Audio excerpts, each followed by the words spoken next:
Hello， 大家好，我们是草泥尼亚汉堡，今天为大家带来搞笑的短美漫《辛普森一家》第17季第14集。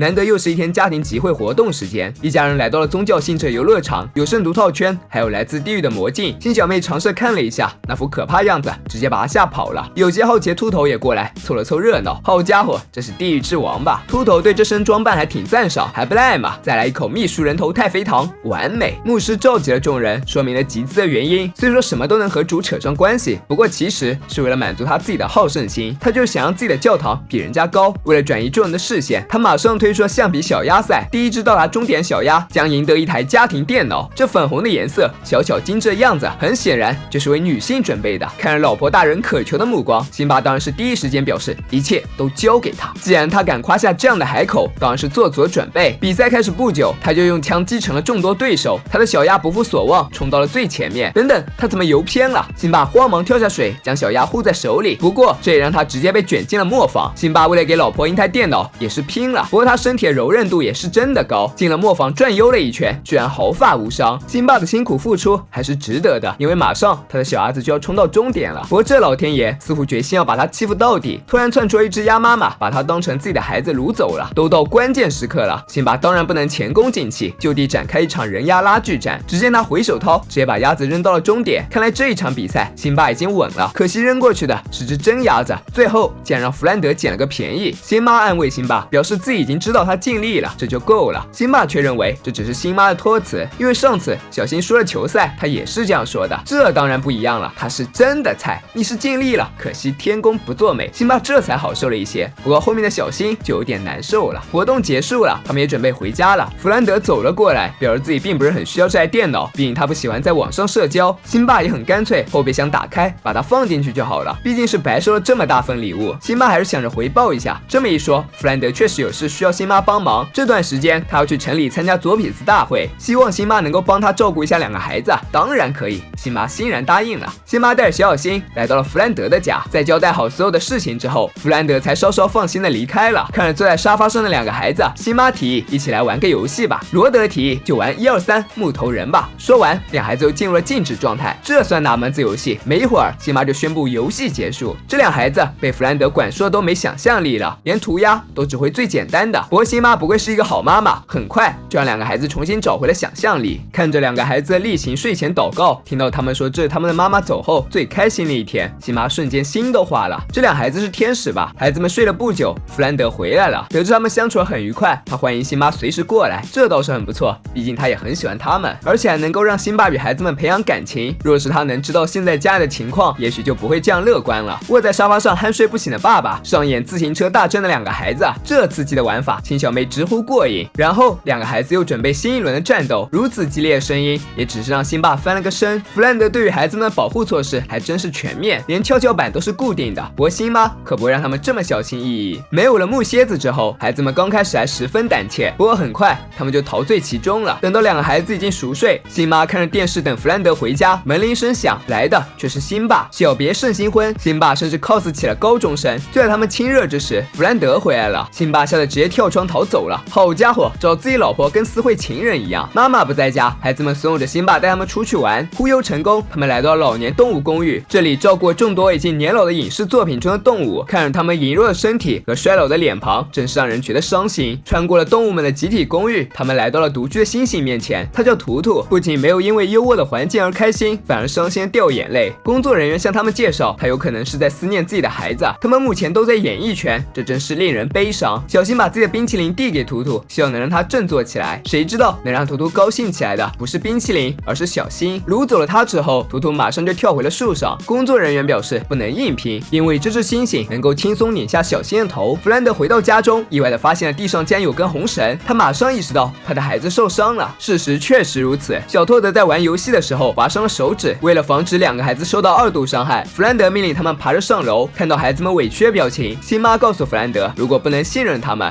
们永远都不可能获得自信。可是弗兰德还是很犹豫，妻子的突然离世让他特别害怕失去2个孩子，总是需要迈出第一步的。辛巴递给他一张宣传单，这是专属于孩子们的正规娱乐场所，每一项运动都很安全。看到孩子们都戴着护膝与头盔，弗兰德同意了这个提议。回家吃晚饭的辛巴很疑惑，询问辛巴儿子怎么不见了。辛巴自然是能瞒多久是多久，他显然知道纸包不住火，但小新的安危和掩盖错误比起来，就显得不是那么重要了。独自面对新鲜小新，感受到了前所未有的不自在，真是想逃又逃不掉。就在这时，辛巴出现了，他的计划就是等到猩猩睡着，然后就把小新悄悄带走。为了安抚这只猩猩，他还带来了一只桃子。图图好像有所警觉，抱着小新就去荡秋千了。还没等到图图睡着，辛巴就已经鼾声连连，还是工作人员叫醒了他，就连给图图准备桃子也落入了他的口中。娱乐场所中到处都是愉快玩耍小朋友，辛巴和托德在攀援墙下仰头看着上面罗德。就在此时，放心不下老父亲弗兰德来了。虽然他很想掩饰自己，不过还是被辛巴发现了。看到了儿子爬上那么高的攀援墙，弗兰德差点没吓晕过去。他朝罗德大喊：“你会受伤的！”这句话让原本轻松罗德瞬间就紧张了起来。攀援墙的高度也被无限拉伸，似乎都看不见在下面等待着他的家人们了。心里一害怕，手里就没了力气，罗德直接从墙上摔了下来。这的保护措施确实不错，绳索拉住了罗德，不过撞墙上还是磕掉他的一颗牙齿。弗兰德生气捡起了那颗牙齿，表示再也不会让辛巴照顾自己的孩子了。周围的家长也聚拢了过来，纷纷谴责辛巴不是一个称职的妈妈，这自然让他十分难过，忙向众人解释。此时电视上插播的新闻引起了他的注意，一只猩猩正抱着小新，企图将他猩猩化。然而小新所谓的亲生母亲一直联系不上，辛巴还在笼子外面施展他的迷惑行为，比如麻醉飞镖射猩猩，结果反而卡进自己的喉咙，只能依靠警察电击苏醒。自从罗德磕掉牙齿，弗兰德对2个孩子的行为更加小心了。跷跷板、小木屋不存在的，只有柔软的草坪才能保护他的宝贝儿子们。但是孩子们也早就不像以前那么听话了，他们无比想念辛妈。弗兰德很不理解孩子们的行为，他们告诉父亲，在辛妈那里，他们体会到了真正的快乐。老父亲有些震惊了。辛妈很快就赶到了儿子身边，辛小妹看着图图和小新相处模式，觉得小新应该是满足图图的某种情感需求。小新和图图的相处也更加和谐，他让图图看自己用石头制作工具，可惜没有把握好方向和力道，直接就砸中了自己的手。图图十分心疼，轻轻的亲吻着小新的伤口。再这样下去，小新就要给猩猩当儿子了。夏辛妈连忙打开门走了进去，一有人靠近，图图当然是第一时间抱着小新上树。辛妈没有打算硬抢，她知道图图对小新没有恶意，只是站在一位母亲的角度表达了小新对她的重要性，卑微的恳求她能够归还自己的儿子。猩猩确实有着自己的情感，不过理解这么复杂的话还是有点难度。图图只知道门开了，是逃出去的好时候，好不容易出一则这么有趣的新闻，连主持人的工作干劲都上来了。在最新报道中，小新被带上了新修教堂尖顶，眼看自己的孩子被掳到这么危险的地方，毫无办法的辛妈除了哭还是哭。不过辛小妹倒是想到了办法，还带来了道具，那就是图图的孩子小小，可以用它来换回小新，这倒是个好主意。谁把它带上去呢？不用担心，罗德已经开始爬脚手架了。老父亲弗兰德又开始控制不住自己了，相似的场景似乎将要导向相同的结局。不过这次辛妈站出来告诉弗兰德，他应该让罗德相信自己有能力做好自己的事。思考良久之后，他终于决心鼓励儿子，你能行的，上帝与你同在。事情进展得很顺利，有了自己的孩子，别人的孩子也就不管了。重获自由的小新和罗德一起爬上了脚手架，他对罗德说，你别拉我，这样太娘了。罗德不明白什么是娘，小新告诉他，就是你曾经很害怕，但是现在胆大。给了道新的词汇，罗德现学现用，忙对着父亲喊道，爸爸，我很娘，这都是辛妈的功劳。弗兰德这下又气得不行了。过于严格的教育会培养出什么样的孩子？本集的弗兰德就是一个很典型的范例。过于压抑孩子的天性和过度保护，也许会让他们足够的懂事和听话，但也会让他们畏首畏尾，思想贫瘠。懂事和想象力并不冲突，谨慎和勇气也可以相容。阻碍孩子成长的最大绊脚石，从来就不是放手让他追求自己想要的东西，而是一味的保护与限制，深深折断他们向往外部世界翅膀。父母所能给孩子最长远的打算，莫不过于给他们的鼓励与帮助，让他们有足够的能力在这个世间翱翔。与过于严苛相对的，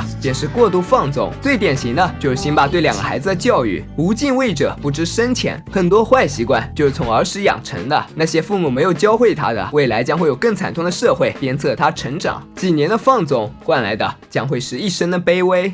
本期视频就到这里了，喜欢的小伙伴别忘点赞、评论、加关注，咱们下次再见，拜拜。